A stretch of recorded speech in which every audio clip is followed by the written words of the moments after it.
Salut, c'est David, bienvenue sur ma chaîne pour une nouvelle vidéo.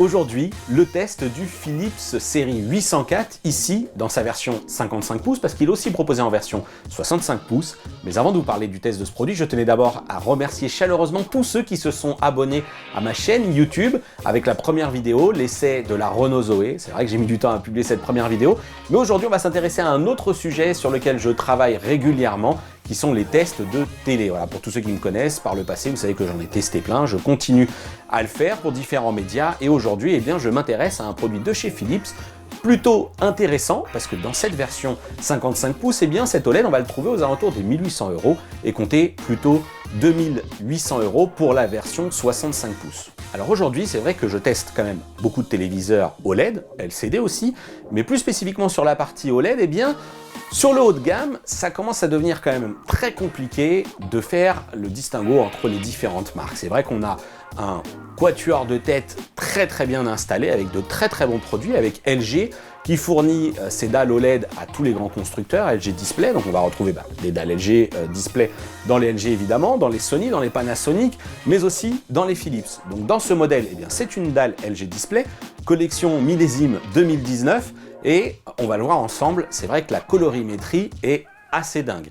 Alors, il y a tout l'aspect évidemment feeling, ressenti, qui est classique. Clairement, les noirs sont parfaits, le contraste est parfait, et surtout, eh bien après, il y a la partie mesure, puisque quand je teste des téléviseurs, c'est vrai que j'ai fait l'investissement dans quelques sondes, ce qui m'a permis, grâce à des sondes de colorimétrie et au logiciel Kalman, un logiciel PC, de constater que le fameux Delta E, la fidélité des couleurs, est excellente. Excellente aussi bien pour des contenus SDR, donc non HDR, classiques, qu'on va retrouver avec les programmes télé qu'on regarde tous les jours, et des contenus HDR qu'on va retrouver cette fois-ci plutôt sur des services de streaming en ligne, avec du Netflix, avec du Amazon Prime, etc. Et évidemment, qui dit HDR, dit bien entendu HDR10, HDR10+, et Dolby Vision, parce que le gros point fort de ce téléviseur, eh bien, c'est qu'il est compatible avec tous ces formats. Donc ça, c'est vraiment une super chose, ce qui permet d'avoir du contenu Netflix, par exemple, avec vraiment un très beau rendu. Alors, la fidélité des couleurs, je le disais, elle est excellente en mode DCI-P3. Ça, c'est le standard, l'espace colorimétrique qui est dédié au monde du cinéma. Pour l'instant, ces téléviseurs sur l'espace colorimétrique un petit peu plus évolué, qui est le BT2020, eh bien, se limitent forcément à des performances un peu moins importantes. Mais ce qu'il faut retenir, eh bien, c'est qu'en mode film, sortie de boîte, sans aucune configuration ni même calibration de ma part, eh bien, cette dalle 55 pouces, elle couvre ce fameux espace DCI-P3 à 80%. Donc oui, il y a des téléviseurs qui vont faire mieux, mais pour un modèle à 1800 €, on place plutôt la barre assez haut. Et l'autre donnée qui est très intéressante, mais néanmoins plus classique pour un téléviseur de ce standing-là, eh bien c'est la couverture de l'espace colorimétrique Rec 709, à savoir donc ces contenus SDR, là on est carrément à 99%. Bref, tout ça pour vous dire que côté configuration, calibration de l'image, fidélité des couleurs, on y est.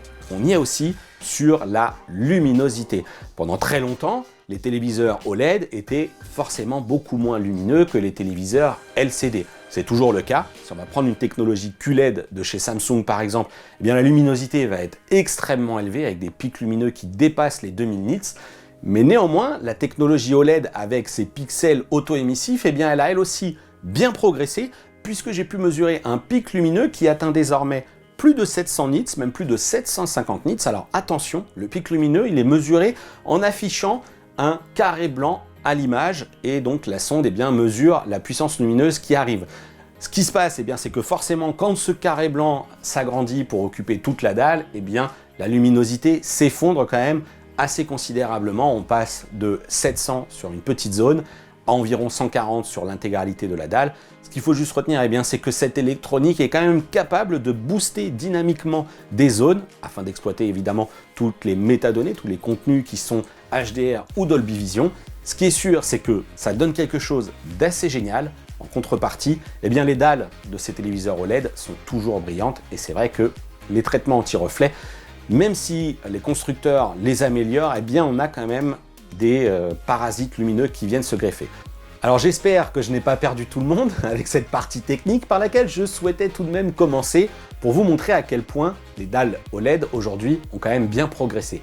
La fidélité des couleurs est excellente, le taux de contraste est infini puisqu'on est sur une technologie OLED, la luminosité fait un sérieux bond en avant, donc ce qu'on peut se dire, eh bien, c'est que l'expérience cinéma, elle va être au rendez-vous et c'est clair. Mais c'est vrai aussi eh bien, pour les autres constructeurs puisque c'est LG Display qui livre ces dalles à tous les acteurs qui utilisent de l'OLED. Ensuite, chacun utilise son processeur, utilise ses réglages pour en faire un petit peu ce qu'il veut. Donc il faut s'intéresser aux détails pour savoir qu'est-ce qui fait la différence. Et chez Philips, eh bien, ça passe par la technologie Ambilight. Je vais vous en parler tout de suite et pour ça, il faut passer en lumière tamisée.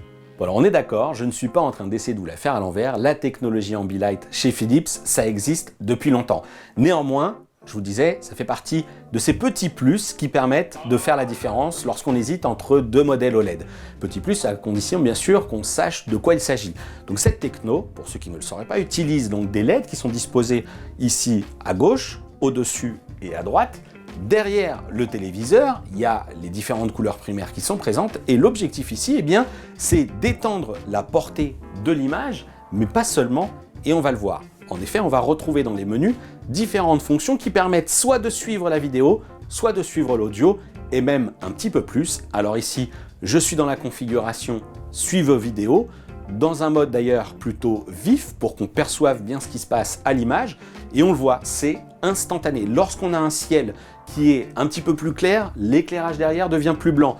Lorsqu'on est sur une zone où il y a un petit peu de rouge ou de orange, eh bien c'est automatiquement, instantanément reproduit, de manière d'ailleurs assez détaillée. Il y a vraiment pas mal de LED derrière la dalle et regardez, c'est vrai que ça paye tout de suite, ça crée quelque chose, ça donne une ambiance. Alors évidemment, on a sur la télécommande une touche Ambilight qui permet très rapidement de désactiver le système et lorsqu'on choisit suivre vidéo, eh bien on a différents modes, standard, naturel, football, vif, jeu, confort ou détente, parce que c'est vrai qu'il faut qu'il y ait plusieurs modes, parce qu'on est plus ou moins bien réceptif. Vous savez, il y a des personnes qui peuvent être épileptiques et à qui ça peut poser problème, ce genre de technologie. Bon, alors je le disais, dans les modes Ambilight, il y a aussi un mode football qui est actif, ici, et on va pouvoir, en plus, eh bien, choisir un autre mode encore, qui s'appelle Suivre drapeau, et alors là, on va retrouver tout plein de drapeaux, effectivement, ici qu'on peut sélectionner dans le menu. Et c'est vrai que quand même, lorsque le drapeau s'y prête bien, comme celui de la France puisqu'il est tricolore, eh bien on arrive à avoir un petit découpage comme ça, assez sympa, pour regarder, pourquoi pas, ces matchs de foot. Voilà, mais il y en a plein d'autres. Mais forcément, tous ne fonctionnent pas de la même manière. Par exemple, pour la Finlande, c'est beaucoup plus classique. On va avoir le drapeau de l'Allemagne, c'est presque un petit peu trop sombre. Et puis moi, je vais quand même... Petit coup de cœur. Voilà, pour le Portugal. Allez, un petit peu de provocation, ça fait pas de mal. C'est reparti, on peut revenir donc sur le drapeau de la France pour voir un petit peu ce que ça donne en situation. Hop, puisqu'on a ici un petit souvenir des Bleus de 2018. Si je bascule en mode suivre audio cette fois-ci, on voit instantanément que eh bien, cet éclairage il devient beaucoup plus dynamique. C'est pour ça que j'avais mis Transformers tout à l'heure. C'est un film où ça pète, où il y a des explosions régulièrement, et donc du coup, l'écran, ce système de rétroéclairage, devient lui beaucoup plus intense. Et alors ce mode suivre audio, il est encore plus intéressant évidemment lorsqu'on regarde un concert par exemple. Pour ça, eh bien, on va juste basculer sur un petit extrait de This Is It qui est aussi disponible sur Netflix avec Michael Jackson. Et c'est d'autant plus intéressant eh bien, que comme on va le voir, le système audio qui est intégré à l'arrière de ce téléviseur, il est composé de 2 tweeters de 10 watts, d'un caisson de base de 30 watts, et le résultat est très très loin d'être ridicule, je peux vous le dire, c'est 55 OLED 804, il se positionne même au-dessus du lot, en tout cas au-dessus de la moyenne, et c'est plutôt pas mal.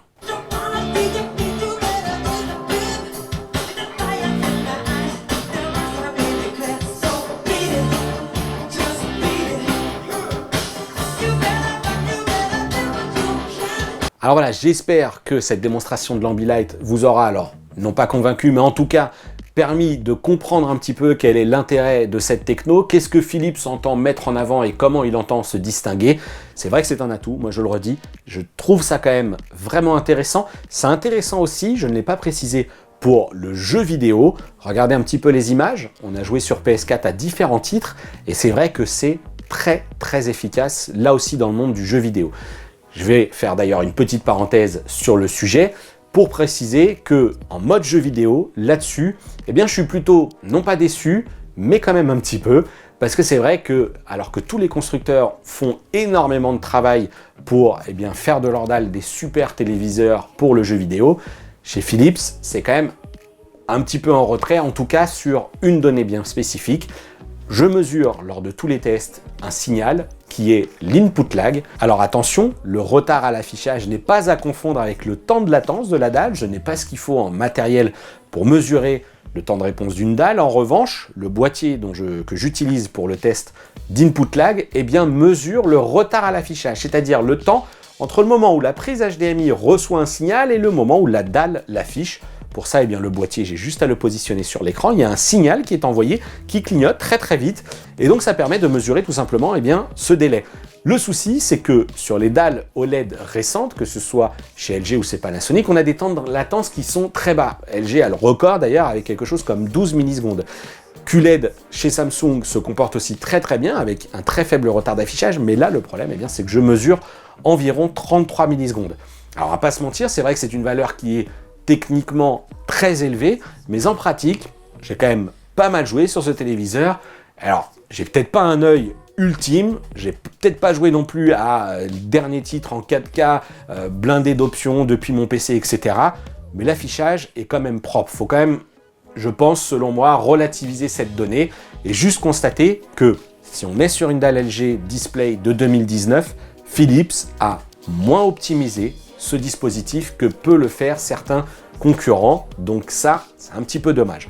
Voilà, ça c'était la petite parenthèse gaming.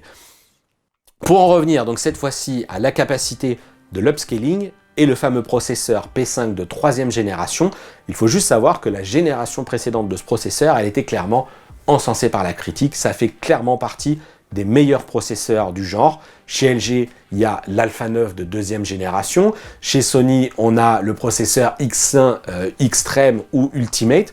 Donc ça, ce sont d'excellents processeurs. Et le P5 se positionne vraiment comme un très bon processeur. Et donc c'est vraiment génial qu'il soit dans un téléviseur à 1800 € parce qu'on a un traitement de la fluidité, un traitement d'upscaling qui sont vraiment très bons. Alors on va retrouver tout ce qu'il faut dans les menus pour venir traiter le signal. Moi, il y a beaucoup de choses que je déconseille. Je ne suis pas fan de toutes ces technologies qui sont censées améliorer la fluidité de l'image, mais néanmoins, il y a des technos de réduction de bruit qui peuvent intervenir sur des contenus un petit peu dégradés. Volontairement, là, j'ai mis une série que vous connaissez sans doute, Friends, qui permet de voir un petit peu ce qui se passe quand on a quelque chose qui était initialement en basse définition, DVD, VHS, etc., et qui est upscalé. En tout cas, évidemment, ça a été fort probablement remasterisé, mais c'est en tout cas ici affiché. Alors, on va pas se mentir, il y a des pixels, c'est pas toujours très beau.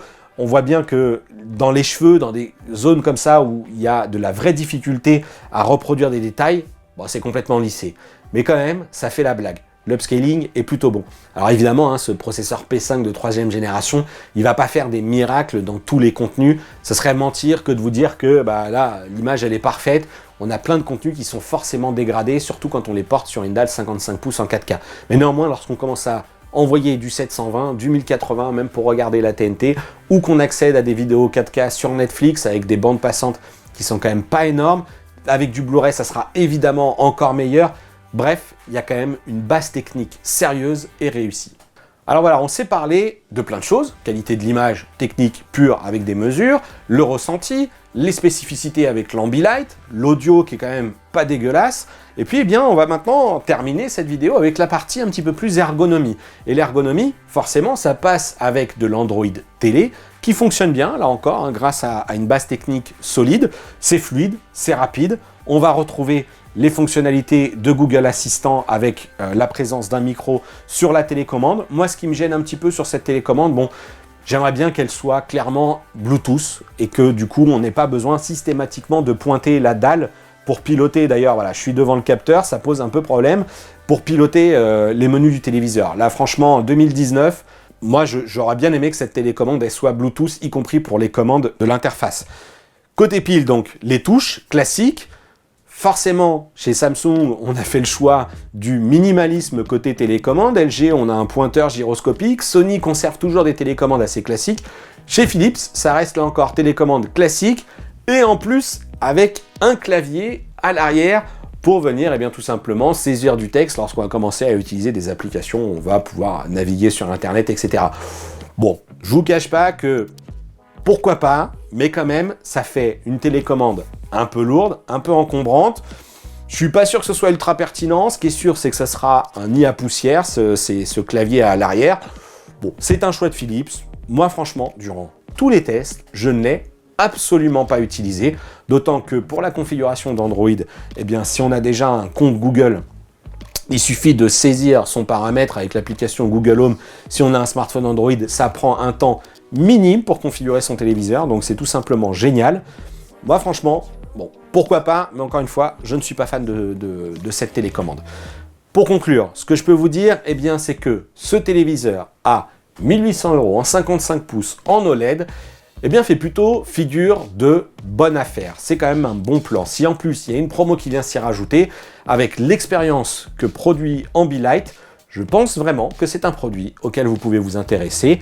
Évidemment, il faudra aller voir un petit peu ce que fait la concurrence, mais Philips fait là un bon boulot. Attention toutefois, le son est bon, mais si jamais vous avez une barre de son parce que vous voulez un système Dolby Atmos ou parce que vous voulez avoir encore plus de puissance ou tout simplement parce que vous avez déjà une barre de son, il est très important de préciser que les pieds sont extrêmement bas et le téléviseur donc est très très bas sur le meuble. Vous ne pourrez pas placer une barre de son sans qu'elle vienne cacher l'image. C'est un peu dommage, pourquoi pas, c'est un parti pris, un choix assumé de chez Philips. J'espère que cette vidéo vous aura plu. Si c'est le cas, eh bien n'hésitez pas à liker, commenter, vous abonner aussi à ma chaîne, partager cette vidéo. Je vous dis à bientôt pour une prochaine vidéo. Merci encore.